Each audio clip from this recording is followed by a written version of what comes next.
मेरा नाम सोनम है। मैं 25 साल की विवाहित महिला हूँ और मैं दिल्ली में अपने पति विनोद के साथ रहती हूँ। मेरे पति रेलवे में पुलिस की नौकरी करते हैं और हम दोनों की लव मैरिज हुई है। विनोद और मैं कॉलेज के दिनों से ही एक दूसरे से बहुत प्यार करते थे और शादी करना चाहते थे, लेकिन विनोद के पास कोई नौकरी नहीं थी। एक दिन बुरी खबर के साथ अच्छी खबर भी आई। असल में बुरी खबर यह थी कि विनोद के पिता गुजर गए थे, जो कि रेलवे में नौकरी करते थे, और उनके गुजरने के बाद वो नौकरी विनोद को मिली, क्योंकि उनके बड़े भाई मेरे जेठ जी ज्यादा पढ़े लिखे नहीं थे। तो विनोद के पिता के गुजरने के 1 साल बाद हम दोनों शादी के पवित्र बंधन में बंध गए। उसके बाद से हम शहर में रहने लगे और फिर विनोद मुझे बहुत ही अधिक प्यार करने लगा, जो मैं बता नहीं सकती। एक दिन जब मैं घर पर खाना बना रही थी तो अचानक से मेरे जेठ जी का कॉल आ गया। मैंने उनको पहचाना नहीं, तो फिर उन्होंने अपना नाम बताया और कहा विनोद का बड़ा भाई बोल रहा हूँ। वो विनोद के बारे में पूछने लगे तो मैंने बताया वो काम पर गए हैं। बातों बातों में फिर वो पूछ बैठे, इस बार दशहरे के त्योहार पर तो आ रहे हो ना? मैंने कहा मुझे पता नहीं जेठ जी, अभी कुछ कह नहीं सकती। दशहरा आने में 3 सप्ताह बाकी है, हो सकता है इस बार हम आ जाएं। जेठ जी बोले चलो कोई बात नहीं, अगर आओगे तो मुझे बहुत खुशी होगी। चलो अभी फोन रखता हूँ, कुछ काम है। मैं बोली ठीक है जेठ जी, अपना ख्याल रखना। रात को जब विनोद आए तो मैंने उनसे सारी बात कही, तो फिर वो कहने लगे कि विजय भैया का कॉल तो मेरे पास आता ही रहता है, वो हर बार गांव आने की बात करता रहता है। मैं बोली तो इस दशहरे पर में गांव चलते हैं ना? वैसे भी काफी समय से हम दोनों गांव नहीं गए। विनोद अरे यार, अब तुम जानती ही हो रेलवे की नौकरी में छुट्टी कम मिलती है। मैं तो एक काम करो, उन्हें कानपुर से दिल्ली कुछ दिनों के लिए बुला लो, कम से कम कुछ दिन साथ तो रहेंगे। विनोद बोला हाँ तुम ठीक कहती हो, मैं कल ही भैया से बात करता हूँ। विनोद ने अगले दिन जेठ जी से बात करने के बाद मुझे कॉल करके बताया कि जेठ जी 3 दिन बाद हमारे घर आ रहे हैं और मुझे उनके लिए एक बंद पड़े कमरे को साफ करने के लिए कह दिया। मैंने जेठ जी के लिए कमरा साफ कर दिया।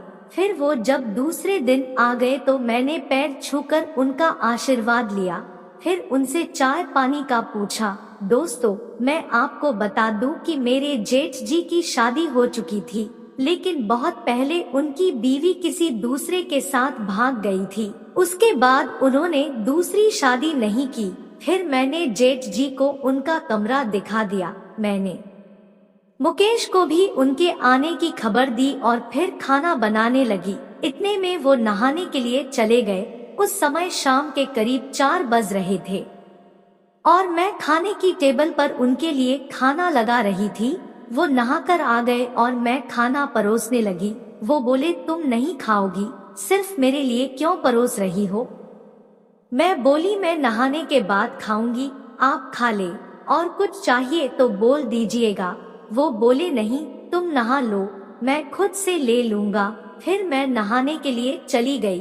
वापस आई तो देखा कि वो खाना खा चुके थे और बर्तन धो रहे थे। मैं जल्दी से उनके पास गई और उनको बर्तन धोने से रोका और कहा मैं धो लूंगी, आप रहने दो। वो बोले कोई बात नहीं, ये तो मेरा रोज का ही काम है। फिर वो अपने कमरे में जाने लगे। अंदर जाकर उन्होंने मुझे आवाज दी, अरे सोनम जरा सुनो, इधर आओ। फिर मैं रूम में गई तो बोले ये लो, तुम्हारे लिए कुछ लाया था। मैंने देखा तो वो 2 पायल थी। मैं काफी खुश हो गई और बोली लेकिन आपको क्या जरूरत थी ये सब लाने की? वो बोले ये तो हमारा रिवाज है, जेठ बहुरिया को कुछ न कुछ तोहफे में दे। मैं बोली ओ, मुझे नहीं पता था, आपको कुछ और चाहिए क्या? वो बोले चाहिए तो था, लेकिन मैं विनोद को कह दूंगा, तुम जाओ। मैं बोली ठीक है जेठ जी। मैं कमरे से चली गई। उसके बाद रात में विनोद आया और जेठ जी से मिला। वो दोनों दारू पीते हुए बात कर रहे थे और मैं उनके लिए चखना और रात का खाना भी बना रही थी। जब मैं चखना देने पहुंची तो विनोद ने मुझसे कहा, खाना बन गया क्या? मैं बोला, हाँ, बस दाल बनने में देर है। विनोद बोला, कोई बात नहीं, मेरे लिए खाना लगा दो, भैया कुछ देर बाद खाएंगे। मैं बोली, अच्छा ठीक है, मैं खाना लगा देती हूँ। मैंने विनोद के लिए खाना लगा दिया और फिर विनोद हाथ मुंह धोकर आया और खाने लगा। फिर खाना खाकर वो सोने चला गया। फिर मैंने जेठ जी को खाने के लिए पूछा। उनके कहने पर मैंने खाना लगा दिया। जेठ जी खाना खाकर सो गए। मैं बर्तन धोने लगी। बर्तन धोने के बाद मैंने फ्रिज से ककड़ी निकाल ली जो विनोद सलाद के लिए लाया था। मैंने एक ककड़ी उसमें से बचा ली थी। किचन में ही मैं ऐसे ही बैठी थी। मैंने ध्यान नहीं दिया कि घर में आज कोई मेहमान भी है। जब मैं उठकर वापस मुड़ी तो मेरे जेठ जी पीछे खड़े थे। उनको देखकर मैं डर गई। फिर वो मेरी ओर बढ़ने लगे। मैं वहां से जाने लगी तो उन्होंने मुझे रोक लिया और बोले, कहाँ जा रही हो? पहले मुझे पानी पिला दो, मुझे प्यास लगी है। ये कहते हुए उन्होंने मेरे हाथ से गिलास लिया और पानी पीने लगे। जेठ जी पता नहीं क्या सोच रहे होंगे मेरे बारे में। उसके बाद मैं जब बाहर आई तो जेठ जी वहां से जा चुके थे। फिर मैं भी चुपके से अपने कमरे में जाकर सो गई। अगली सुबह मैं 4 बजे उठी और फिर नहा धोकर खाना बनाने लगी। मैं रसोई में थी और ये सोच रही थी कि जेठ जी से कैसे नजरें मिलाऊंगी। कुछ देर बाद वो उठ गए थे और बाथरूम में थे। जब वो बाहर आए तो मेरी तरफ ही आने लगे। मैं घबराने लगी कि पता नहीं क्यों बोलेंगे। आते ही उन्होंने मुझे पकड़ लिया। मैं बोली, ये क्या कर रहे हैं आप जेठ जी? वो बोले, तुम्हें खुश करने की कोशिश। मगर तभी विनोद ने आवाज दे दी और जेठ जी ने मुझे छोड़ दिया। वो रसोई से चले गए। तब तक दिन निकल आया था और मैंने उन दोनों को चाय बनाकर दे दी। फिर सुबह का नाश्ता करते हुए विनोद कहने लगे, आज हम खरीदारी करने जाएंगे। जेठ जी बोले, आज तुम्हारी छुट्टी है क्या? विनोद बोला, नहीं, आज मुझे रात की ड्यूटी पर जाना है।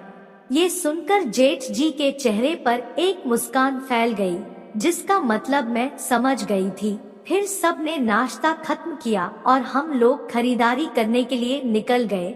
वहाँ पर लगभग आधा दिन लग गया और हम लोग दोपहर को वापस आए।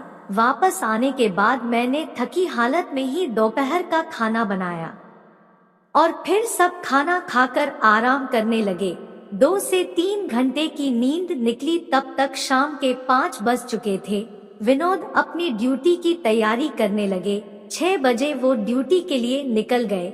उसके बाद जेठ जी नहाने के लिए चले गए। फिर वो नहाकर आ गए, लेकिन मैंने कभी वो बात नहीं सोची थी। मैंने उनके लिए खाना लगा दिया।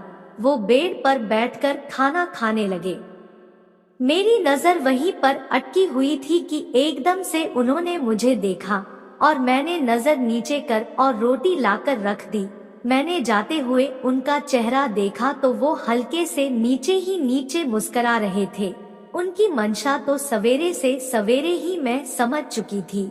अब मेरी धड़कनें बढ़ी हुई थी कि आज रात विनोद भी नहीं है। खैर, वो खाना खाकर बर्तन किचन में ले आए और चुपचाप वहां से चले गए और टीवी देखने लगे। बर्तन धोकर मैंने बाकी का काम भी निपटा लिया और फिर उनको पूछा कि किसी चीज की जरूरत तो नहीं। उन्होंने मना कर दिया और मैं फिर नहाने की तैयारी करने लगी। मैं नहाने चली गई। इतने में ही फोन की घंटी की आवाज मुझे सुनाई दी। फोन जेठ जी का था और उन्होंने ही उठाया। फिर कुछ पल बाद ही वो बोले, बहुरिया, विनोद का फोन है, तुमसे बतियाना चाहता है। मैं बोली, जेठ जी, मैं नहा रही हूँ, थोड़ी देर में आती हूँ। वो बोले, वो थोड़ा जल्दी में है, कह रहा है कि अभी बात कराइए। मैंने फोन लेने के लिए हाथ बाहर निकाल दिया। जेठ जी ने पहले तो मेरा हाथ पकड़ लिया, फिर उन्होंने मेरे हाथ में फोन रख दिया।